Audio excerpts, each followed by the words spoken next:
பொதுவாக நாம் நம்புகிறோம், நாம் ஈமானை சுமந்து கொண்டிருக்கிறோம் என்று நம்புகிறோம். எங்களுக்குள்ள அந்த சிந்தனை இருக்குது.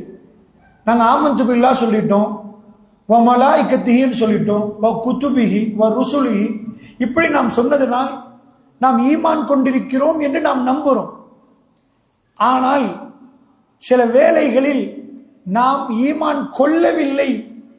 நம்முடைய ஈமானை பார்க்கிற நேரத்தில் குர்ஆனும் சுன்னாவும் சொல்லக்கூடிய ஈமான் என்ன என்று பரிசீலித்து பார்க்கிற நேரம், உரசி பார்க்கிற நேரம், சில வேளைகளில் நாம் ஈமான் கொள்ளலையா என்ற சந்தேகம் நம்ம எல்லாருக்கும் வந்துடும். சில நேரத்தில் உண்மை நாம் ஈமான் கொள்ளவில்லை என்பதுதான் உண்மை. அப்படியும் இருக்கிறது. நான் என்ன சொல்ல வருகிறேன்னா, ரசூல் ஸல்லல்லாஹு அலைஹி வஸல்லம் காலத்தில் இஸ்லாம் பரவுது. ஆராபிகள் இஸ்லாத்தை ஏற்றுக்கொள்றாங்க. கிராமவாசிகள், காட்டரபிகள் இஸ்லாமத்தை கூட்டம் கூட்டமா ஏற்றுக்கொண்டு சூரா ஹுஜராத் 49வது அத்தியாயத்தை வீட்டுக்கு போய் படிச்சு பார்த்தீங்கன்னா இந்த வசனம் வரும். காலத்தில் ஆராபு ஆமன்னா, கிராமவாசிகள் ரசூல்லாட்ட வந்து இப்ப எல்லாரும் ஈமான சொல்ல ஆரம்பிக்கிறாங்க. இவங்களும் சொல்றாங்க, யார சொல்லலாம், ஆமன்னா, நாங்க ஈமான் கொண்டுட்டோம், யார சொல்லலாம், அல்லாஹ் அவன் நம்பிட்டோம் அப்படின்றாங்க. அல்லாஹ்வுடைய தூதர் அவங்கள பார்த்து என்ன சொன்னாங்கன்னா, அல்லாஹ் சொல்றான், இப்ப ரசூலுல்லாஹ்வுக்கு தெரியாது ஈமான் கொண்டுட்டோம்னா ஈமான் கொண்டுட்டாங்க. ரசூலுல்லாஹ் முன்னாடி ஈமான் கொண்டுட்டோன்றாங்க. அல்லாஹ் சொல்றான், குல், நபியே சொல்லுங்க, லம் துமினு, அவங்க ஈமான் கொள்ளவே இல்லைன்னு சொல்லுங்க. ஒரு சாரார் வந்து ஈமான் கொண்டதா சொல்றாங்க. அல்லாஹ் நபிக்கு சொல்றான், என்ன கல்ப பொழுது பார்க்கல அந்த நபிக்கு, அவங்க நிஜமா ஈமான் கொன்றேன்னு தான் நினைச்சிட்டு வர்றாங்க. அவங்க தொழுகிறாங்க, தொழுகையெல்லாம் மறுக்கல, ரசூலுல்லாஹ் பின்னாடி நின்று தொழுகிறாங்க. அவங்க இஸ்லாத்துல எல்லாத்தையும் ஏத்துக்கொண்டாங்க. அவர்கள் ஆமன்னான்னு சொல்ற நேரம் அல்லாஹ் சொல்ற, நீங்க ஈமான் கொள்ளவே இல்லையா? அப்படி அப்ப அது அவங்களுக்கு மட்டும்தானா, எங்களுக்கு இல்லையா? நாங்கள் ஆமன்னான்றோம், நிஜமா ஆமன்னாவா, நிஜமா ஈமான் கொண்டிருக்கிறோமா? யாரு சொல்லுவா? அல்லாஹ் ரசூலுல்லாஹ்வுக்கு அந்த நேரத்தில் சொல்லி கொடுத்தான். பள்ளிவாசல்ல ஒரு ஆள் தொழுந்தார். அவர் போய் தொழுதுட்டு வர நேரம் வந்து ரசூலுல்லாஹ்க்கு சலாம் சொல்றாரு, அஸ்ஸலாமு அலைக்கும் யா ரசூலுல்லாஹ் அப்படின்றார். ரசூலுல்லாஹ் பக்கத்துல உட்கார்ந்து இருக்கிறாங்க. ரசூலுல்லாஹ் அவரை பார்த்துட்டு, தொழுந்தவரை பார்த்துட்டு, இன்னக்கலம் துசல்லி ஃபர்ஜி ஃபசல்லி என்றாங்க. ஏப்பா நீ தொழவே இல்லப்பா, போய் திருப்பி தொழுந்துட்டு வாங்கன்றாங்க. அவர் திரும்ப போய் தொழுகிறாரு. ரசூலுல்லாஹ் எப்படி சரியா அப்படின்னு கேட்கிறாரு. இன்னக்கலம் துசல்லி ஃபர்ஜி ஃபசல்லி, நீங்க தொழவே இல்லம்மா, திரும்ப போய் தொழுங்கன்றாங்க.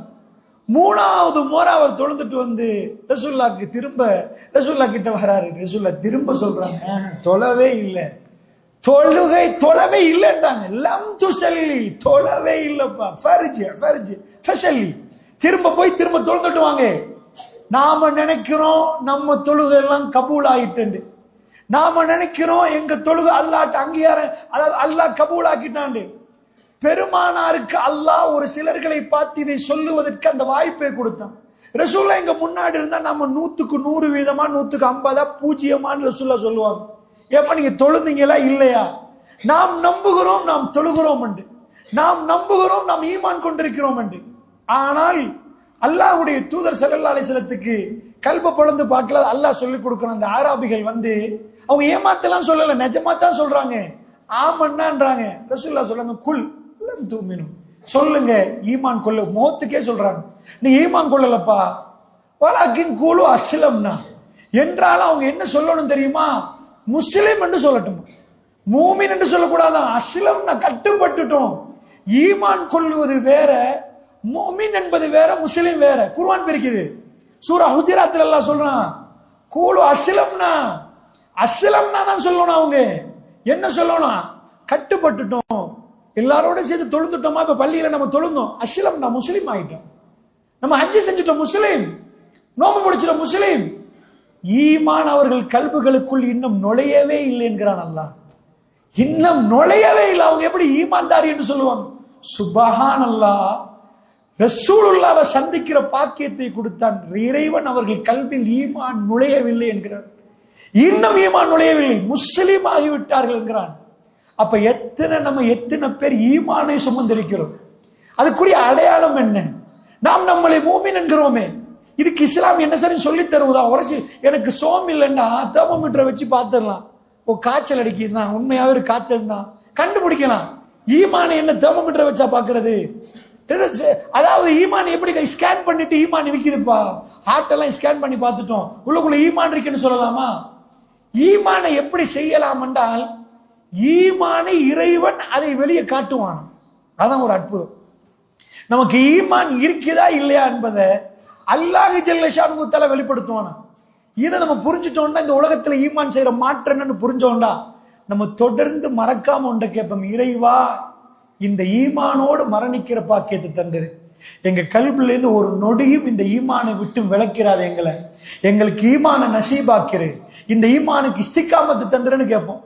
ரசூல் ஸல்லல்லாஹு அலைஹி வஸல்லம் அதாவது இந்த ஈமானுக்குள்ள விஷயத்துல எங்க கல்பு ஈமான் இருக்குமா, அது கல்புல நுழையணுமா, அது நாமலாம் நினைச்சு போய் கடைகளை வாங்கி நுழைக்கலாதான், இறைவன் அதை நுழைக்கணுமா, அவ்வளவு பெருமதியானது ஒன்றதாக இந்த உலகத்துல எல்லாம் ஈமான வச்சிருக்கிறோம்.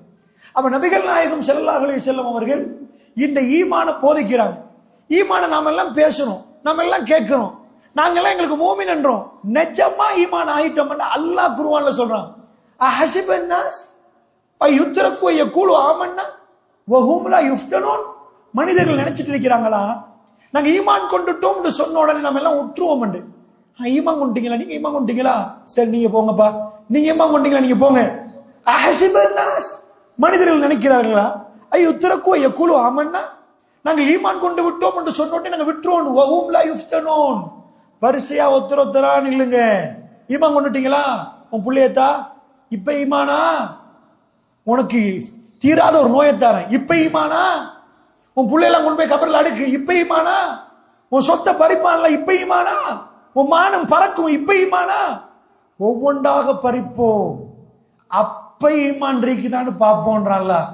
ஈமான் என்பது நிஜமா இருக்குதுண்டா, அதுக்கு அர்த்தம் என்னண்டா, நம்ம பறி கொடுக்க தயாராகும், ஒவ்வொன்றாக பறிப்போகும் என்ற நம்பிக்கை நம்ம இருக்கணும். பறிப்போகிற நேரம் நாம் உறுதியாக நின்றா அதான் ஈமான். அப்படி இல்லைன்னா நாம் நமக்கு சொல்ல வேண்டியது ஈமான், எங்களால கௌரவத்தை விட்டு கொடுக்க முடியல, இதுதான் மார்க்கம் என்று தெரிஞ்ச பிறகும் இன்றைக்கு மார்க்க அம்பலமாச்சு. ஒரு காலம் இருந்துச்சு, ஊர்ல உள்ள ஆலிம் சாட்ட போய் மார்க்கத்தை கேட்கணும், பக்கத்துல உள்ள மௌலிகிட்ட போய் கேட்கணும். இன்றைக்கு யாருமே இன்றைக்குள்ள 2K கிட்ஸ் 2000 ஆண்டுக்கு போற வந்தவங்க எல்லாம் போன்ல உள்ள ஆட்கள், அவங்க எல்லாம் என்ன பண்ணுவாங்கன்னா இன்றைக்கு உள்ள மௌலவிட்ட கேட்கவே மாட்டாங்க, இன்டர்நேஷனலி ரெகக்னைஸ் ஃபத்வா எடுப்பாங்க. வெளியில என்ன பண்றாங்க, அதனால இந்த கத்தம் ஃபாத்தியாலாம் அவுட்டேட்டா போச்சு, இந்த கபர் வணங்குறதெல்லாம் காலியா போச்சு. அப்படி இருந்தும் நான் யாருடைய கல்வையும் பரிசீலித்து பார்க்கவில்லை. அல்லாஹ் எனக்கும் அவர்களுக்கு ஈமானை நசீபாக்க வேண்டும், எங்களுக்கு ஈமானை அல்லாஹ் தர வேண்டும். அப்படி இருந்தும் எவ்வளவு தைரியம் இருந்தா நாங்க ஈமான்தாரிகள் என்று சொல்லிட்டு கபரை போய் வணங்குவாங்க. எவ்வளவு தைரியம் இருந்தா இது இல்லப்பா மௌலூது இல்லைன்னு தெரிஞ்சும் அதைத்தான் நம்ம ஓதுவோம் என்று சொல்லுவாங்க. எங்க மூதாதையர்கள் யாராவது குர்ஆனை பேசினா ஊர் விட்டு விரட்டுவோம், ஹதீஸ பேசினா விரட்டுவோம், மானபங்கப்படுத்துவோம், எது சரி பண்ணுவோம்னு சொல்லுவாங்கடா. அந்த சகோதரர்கள் திரும்ப ஒரு முறை யோசிச்சு பார்க்கணும், கல்புக்குள் ஈமானா அல்லது ஆராபிகள் வந்து சொன்னார்களே ஆமன்னாண்டு, அல்லாஹ் சொன்னானே குல்லம் தூமினு, இல்லப்பா நீ ஈமான் கொள்ளலன்னு, அந்த கேட்டகரியா அல்லாஹ் என்னையும் உங்களையும் பாதுகாக்க. அதுக்காக நாங்கெல்லாம் மூமின் என்று மாறி தட்டல, ரப்பே அந்த ஈமானை எங்களுக்கு தாண்டி கெஞ்சிரும், எங்கள்கிட்ட இருந்து அதை எடுத்துறாத என்று கெஞ்சிரும்.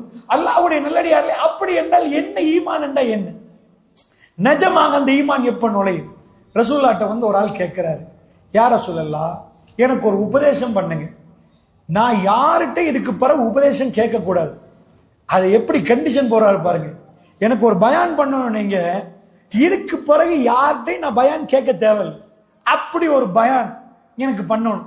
ஏன்னா அவருக்கு என்ன தேவைன்னா ரசூலுல்லாஹ்ட்ட ஒரு அறிவுரை எடுக்கணும். அந்த மாதிரி அறிவுரை உலகத்துல யாருமே சொல்லிருக்க கூடாது. நம்ம எத்தனை இரவு யோசிப்போம், எத்தனை நோட் எடுக்கணும், அவருக்கு அறிவுரை சொல்லுங்க. அவர் கேட்கிற கிரைட்டீரியா அப்படி, கண்டிஷன் அப்படி போறாரு.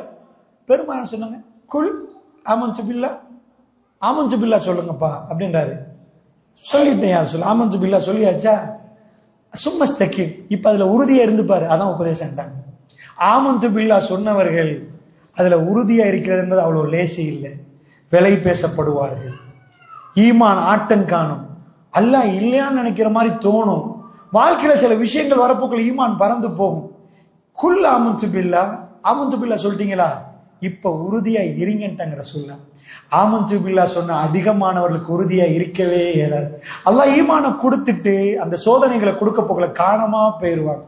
அதனால அல்லாஹ் என்னையும் உங்களையும் பாதுகாக்க இந்த இந்த ஃபிக்ர், இந்த அறிவு எங்களுக்கு வரணும். ஆமன்து பில்லாஹ் சொன்னவர்கள் அல்லாஹ் சும்மா விடவே மாட்டான். அவர்களுக்குள்ள ஆட்டி புட்டிச்சு ஒரு ஆட்டிட்டு தான் விடுவான். அவர்கள் ஆட்டி வைக்கப்பட்டார்கள். அல்லாஹ் அவங்களோட கோவமா? அல்லாஹ் அவங்களோட கோவமா? நம்ம ஹஸிபத்தும் அன் ததுகுலுல் ஜன்னah, சொர்க்கத்துக்கு லேசா போலாம்னு நினைக்கிறீங்களா? வலம்மா யாத்திக்கும் மஸலுல் லதீன خلو من قبلكم மஸ்ஸத்துல் பஸா வதர்ரா வஸுல்ஸிலு. அல்லாஹ் சொல்றான், லேசா சொர்க்கம் போலாமா? உங்களுக்கு முன்னாடி வந்தவர்கள் அவர்கள் படாத பாடலாம் பட்டாங்களா? அதெல்லாம் படாம நீங்க ஜன்னாக்கு சும்மா போன்ல இருந்து கிண்டி போட்டு உடனே ஜன்னாட டோ ஓபன் ஆகும். அவ்வளவு லேசி சீப்பா ஜன்னா? எக்ஸ்பென்சிவ். நீங்க எவ்வளவு விலை கொடுத்தாலும் ஜன்னா வாங்க இயலாது. So expensive. அதுக்கு சும்மா போவீங்களா? அவங்க கொடுத்த விலை என்ன தெரியுமா? வஸுல்ஸிலு, பிடிச்சு ஆட்டினோம். நீங்க ஒழுங்கா படிச்சு வாழ்க்கையில 4 பிரச்சனை வர நேரம் உங்களுக்கு தோணும், நபிமார்கள் எப்படி வாழ்ந்திருப்பாங்க. இந்த பிரச்சனையே தாக்கு பிடிக்குது இல்ல, கல்வி இன்னும் பதறுது, நரம்பு வெடிச்சிருமோன்னு தோணுது. நபிமார்கள் எப்படிப்பா இருந்தாங்க? இதான் ஈமான். பெருமானார் தன்னுடைய பிள்ளைகள் ஒவ்வொன்றாக அடக்கம் செய்யறாங்க. ஒரு வாப்பாக்கு 7 புள்ளை, 6 புள்ளைய கபூர்ல அடக்கினா அந்த வாப்பட்ட போய் கேளுங்க, இந்த வருஷம் ஒரு புள்ள, அடுத்த வருஷம் ஒரு புள்ள. அவர் கல்வி வெறுமையாகிரு. கபூர்ல போய் அடக்கிட்டு புள்ள முகத்துல மண்ணை தூவி வந்து அவருக்கு வாழவே தோணாது. 1வது புள்ள முடிஞ்சு, 2வது புள்ளை அடக்கிட்டாரு, 3வது புள்ளை அடக்கிட்டாரு. பெருமானார் முகத்துல அந்த மனமகிழ்ச்சி அப்படியே இருந்துச்சு, அந்த ஜீனத் அப்படியே இருந்துச்சு.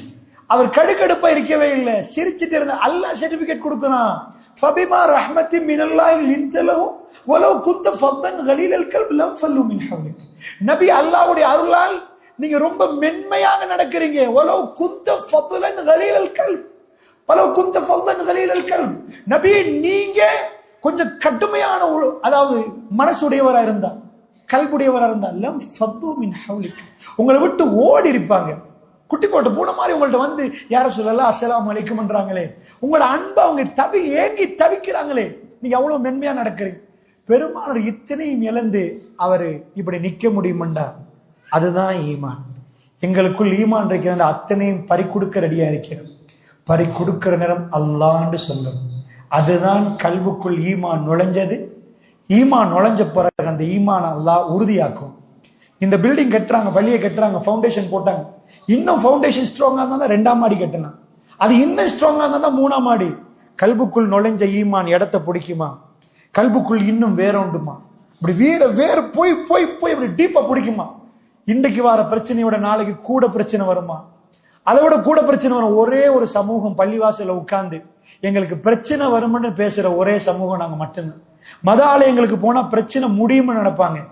ஒரே ஒரு சமுதாயம் பள்ளிவாசலுக்குள் நுழைந்து விட்டு நம்ம சஜிதாவுல தலையை கொண்டு போய் வச்சோம்னா பிரச்சனை டபுளாக போகுதுன்னு நம்புற ஒரே கூட்டம் நாங்க. ஒரே கூட்டம். எங்களுக்கு பிரச்சனை பெருசாக போகுது, பூதாகரமாக போகுது, இன்றைக்கு வந்ததை விட நாளைக்கு கொஞ்சம் பெருசாதான் பிரச்சனை வரப்போகுதுன்னு நம்புறோம். ஏண்டா, அதுதான் ஈமான் ஸ்டைல். அது உள்ளுக்குள்ள நுழைஞ்ச பிறகு இஸ்திகாமத், அது உறுதியை தேடும். உறுதியாகிற நேரம் அடுத்த பிரச்சனை வரும். அந்த பிரச்சனையை தாக்கு பிடிக்கிற நேரம் ஈமான் உறுதியாகும். அதுக்கு அடுத்த பிரச்சனை வரும். வீட்டுல நல்ல அமர்கலமா இருக்கிற நேரம் ஒரு ஆள் மௌத்தா போயிருவாரு, அடுத்த ஈமான் ஆட்டம் காணும், திரும்ப உறுதிய கிடைக்கும். இப்படி ஈமான் உறுதியாக்கப்படணும். சோ உண்மையான ஈமான் உள்ள போனால் மனிதன் என்னெல்லாம் மாற்றம் நடக்குது என்பதை இந்த நேரத்தில் சுருக்கமா உங்க மத்தியில புரிய வச்சு, அந்த ஈமான் எனக்கும் உங்களுக்கும் வேணும் என்று கேட்க